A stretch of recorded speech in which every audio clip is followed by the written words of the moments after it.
भाई किस्मत हो तो प्रवीण प्रकाश जैसी, क्योंकि उसकी पत्नी ने उन्हें मरा हुआ समझकर एक कब्र जैसे गड्ढे में डाल दिया था, लेकिन प्रवीण की सांसें चल रही थी।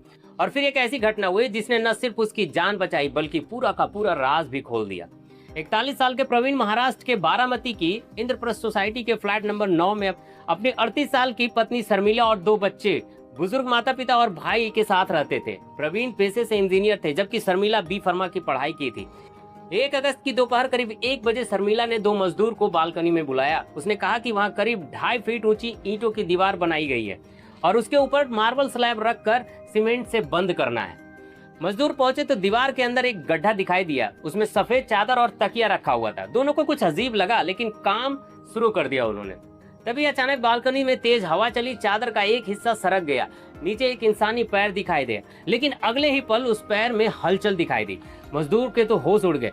दोनों तुरंत फ्लैट से बाहर गए और 112 नंबर पर कॉल किया। कहा कि घर के अंदर कोई जिंदा इंसान समाधि ले रहा है। पुलिस को कुछ समझ में नहीं आया, फिर भी पुलिस पहुंचती है और शर्मिला से वहां पूछती है, लेकिन शर्मिला ने साफ साफ कहा कि यहाँ ऐसा कुछ भी नहीं है। पुलिस वापस चली गई। कुछ देर बाद एक मुखबिर ने पुलिस को पूरी जानकारी दी। इंस्पेक्टर सेट्टी अपनी टीम के साथ दोबारा उस फ्लैट नंबर 9 पर पहुंचती है। घर की तलाशी शुरू होती है। बालकनी में वही गड्ढा दिखाई देता है, लेकिन वहाँ कोई था नहीं। फिर पुलिस बेडरूम की ओर पहुंची, जहाँ जमीन पर एक इंसान बेहोशी की हालत में पड़ा हुआ था। उसके सिर से खून निकल रहा था, कपड़े फटे हुए थे। वह आदमी कोई और नहीं, प्रवीण ही था।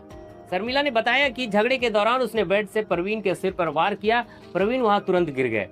प्रवीण को तुरंत हॉस्पिटल ले जाया गया। 3 दिन बाद 4 अगस्त को जब होश आया तो प्रवीण ने बताया कि इसकी हालात कोई और नहीं, शर्मिला ने ही किया है। इसके बाद शर्मिला को हत्या के कोशिश के मामले में गिरफ्तार कर लिया गया। जांच में पता चला कि दोनों के बीच काफी समय से विवाद चल रहा था। शर्मिला नौकरी करना चाहती थी, जबकि प्रवीण चाहते थे कि बच्चों और बुजुर्ग माता पिता की देखभाल करे। जुलाई के आखिरी हफ्ते में शर्मिला ने प्रवीण को रास्ते से हटाने का पूरा प्लान बना लिया। 31 जुलाई की रात शर्मिला ने प्रवीण को जूस में नींद की गोलियां मिलाई और अपनी सास को भी दवा दे दी। क्योंकि उसने बी फार्मा कर रखी थी तो उसे दवाइयां सेलेक्ट करने और खरीदने में कोई परेशानी नहीं। बच्चों को पहले से ही मायके भेज दिया था। देवर भी ऑफिस चले गए थे। फिर शर्मिला प्रवीण के सिर पर बेहोशी की हालात में ही कई बार बैट से वार किया और उसे मृत समझकर बालकनी के गड्ढे में डाल दिया और ऊपर से चादर और तकिया डाल दिया। लेकिन किस्मत ने प्रवीण का साथ नहीं छोड़ा। शर्मिला मार्बल स्लैब अकेले नहीं उठा पाई, इसलिए उसने मजदूरों को बुलाया और हवा चली, चादर हटी और प्रवीण का पैर दिखाई दे दिया और पूरा राज खुल गया। जिस गड्ढे को बंद करके कहानी खत्म करने की कोशिश की जा रही थी, वही गड्ढा आखिरकार प्रवीण की जान बचाने वाला साबित हुआ। तो दोस्तों, शर्मिला के इस करतूत पर आप क्या कहना चाहेंगे?